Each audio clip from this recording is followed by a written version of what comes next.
नमस्कार दोस्तों, HLI news पर स्वागत है आप सभी का। आज 3 जनवरी 2021 की बड़ी खबरें और मुख्य समाचार जो सामने निकल के आ रहे हैं दोस्तों आपके लिए लेकर आए हैं। इसी एक वीडियो में सभी बड़ी खबरें जानेंगे। वहीं दोस्तों, अगर पहली बार हमारे यूट्यूब चैनल पर आए हैं तो हमारे यूट्यूब चैनल को सब्सक्राइब करके पास ही बने बेल के आइकन को दबाना मत भूलिएगा। तो दोस्तों, पहली बड़ी खबर बताते चलें। हरियाणा में किसानों ने किया है जोरदार प्रदर्शन, मंत्री के घर के बाहर लगाए बैरिकेड पर चढ़ाया ट्रैक्टर। जी हां दोस्तों, बेहद बड़ी खबर है। कृषि कानूनों के विरोध में किसानों का गुस्सा बढ़ता जा रहा है। बीते शनिवार को हरियाणा के कैथल में नाराज किसानों ने राज्य मंत्री के घर के बाहर जमकर हंगामा किया। और वहीं दोस्तों देख सकते हैं किस प्रकार से लगातार किसानों का आक्रोश बढ़ता जा रहा है केंद्र की मोदी सरकार और हरियाणा की खट्टर सरकार के खिलाफ। और लगातार किसान एक ही मांग कर रहे हैं कि उन्हें एमएसपी की गारंटी दी जाए और तीनों ही विवादित काले कृषि कानूनों को ले केंद्र सरकार वापस।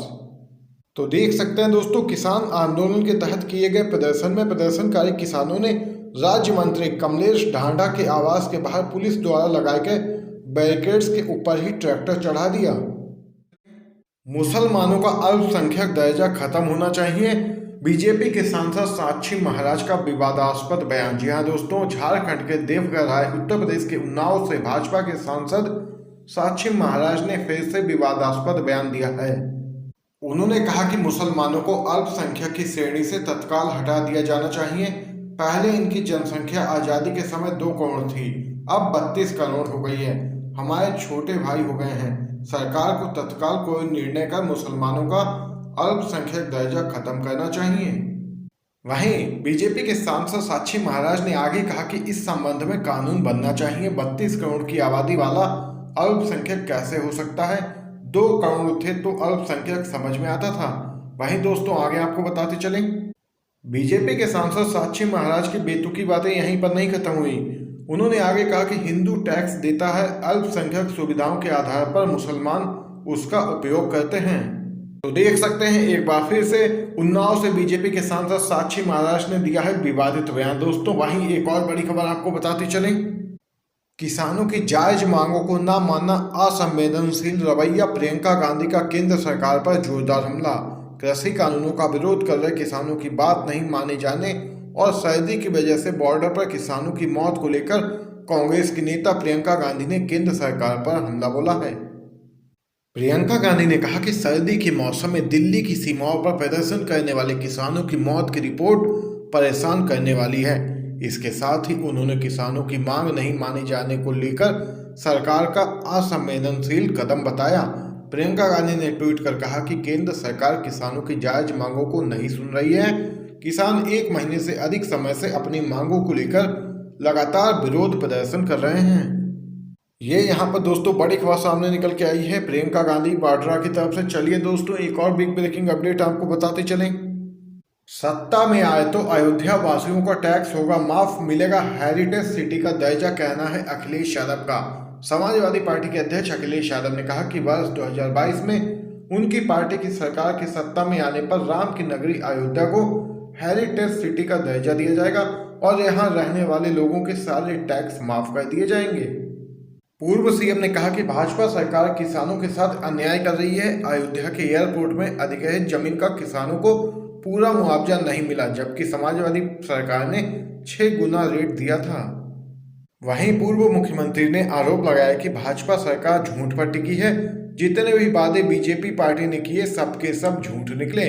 यहाँ पर एक बार फिर से जोरदार हमला बोला है अखिलेश यादव ने उत्तर प्रदेश की योगी सरकार और केंद्र की मोदी सरकार पर। दोस्तों चलिए एक और बड़ी खबर आपको बताते चलें, किसानों का मोदी सरकार को अल्टीमेटम, मांगे नहीं मानी तो 26 जनवरी को ट्रैक्टर से करेंगे किसान गणतंत्र परेड। जी हाँ दोस्तों, किसानों के संघर्ष का समन्वय कर रही 7 सदस्यीय समिति ने राष्ट्रीय राजधानी दिल्ली में अपनी पहली प्रेस कॉन्फ्रेंस कर केंद्र सरकार को साफ और सीधा अल्टीमेटम दे दिया है।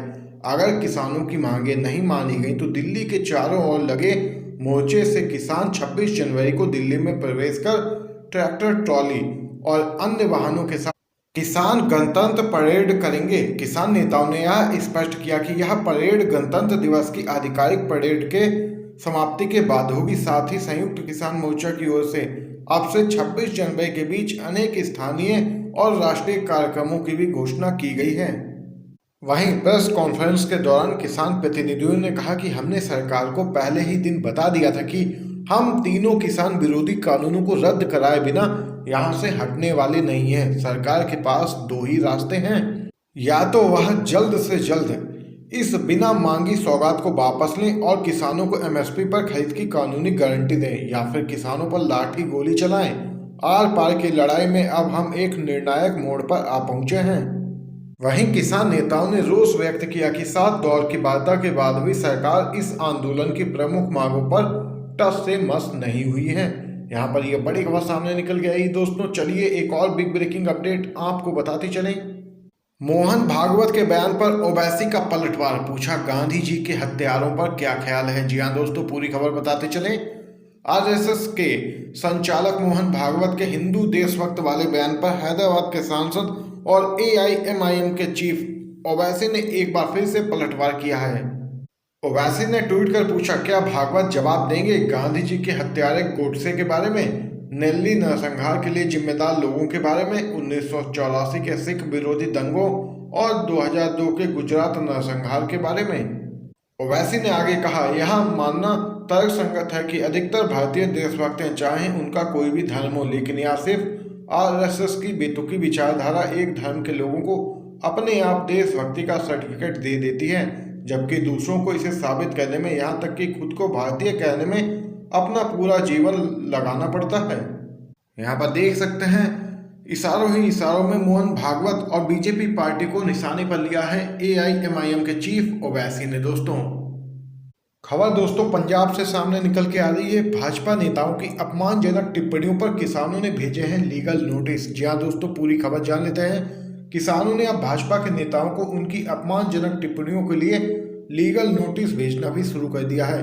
इसी कड़ी में पहले 3 लीगल नोटिस किसानों द्वारा गुजरात के उप मुख्यमंत्री नितिन पटेल, केंद्रीय मंत्री गिरिराज सिंह और भाजपा के पूर्व राष्ट्रीय महासचिव राम माधव को भेजे गए हैं। आम आदमी पार्टी इसमें किसानों को कानूनी सहायता और सलाह मुहैया करा रही है। नीतीश कुमार के सामने बैकफुट पर आई बीजेपी, आरजेडी बोली भाजपा देगी चोट तो हम लगाएंगे मरहम। जी हाँ दोस्तों, अरुणाचल प्रदेश में जेडीयू के 6 विधायकों के भारतीय जनता पार्टी में शामिल होने के बाद से बिहार के राजनीति में उबाल सा आ गया है। वह अब भी जारी है। आरजेडी नेताओं के बार बार यह कहने पर कि सीएम नीतीश कुमार एक बार फिर महागठबंधन में शामिल हो सकते हैं, इसको लेकर लगातार राजनीतिक कयास लगाए जा रहे हैं। नए साल के आगाज के साथ ही जब 1 जनवरी को बिहार की पूर्व सीएम राबड़ी देवी ने भी कह दिया कि हाँ, इस मुद्दे पर आरजेडी में विचार चल रहा है कि नीतीश कुमार को साथ लाया जाए।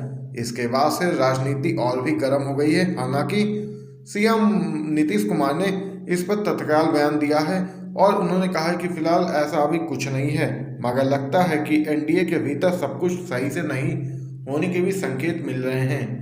इस सियासी हलचल के बीच भारतीय जनता पार्टी के सांसद ने ऐसा बयान दिया है जिससे लगता है कि नीतीश कुमार के सामने बैकफुट पर आती नजर आ रही है बीजेपी। ये यहाँ पर दोस्तों बड़ी खबर सामने निकल के आई है। राबड़ी देवी ने भी इशारा कर दिया है पहले ही कि जल्द ही आरजेडी और नीतीश कुमार साथ आ जाएंगे और इसके बाद बिहार को एक नया मुख्यमंत्री मिल सकता है। तो दोस्तों आज की सभी बड़ी खबरें और मुख्य समाचार आप लोगों ने HRI न्यूज़ पर जाने हैं। अगर दोस्तों वीडियो पसंद आया हो तो लाइक कीजिएगा, शेयर कीजिएगा, जिससे कि आपके दोस्त भी इन खबरों को जान सकें। आप सभी दोस्तों का बहुत बहुत धन्यवाद।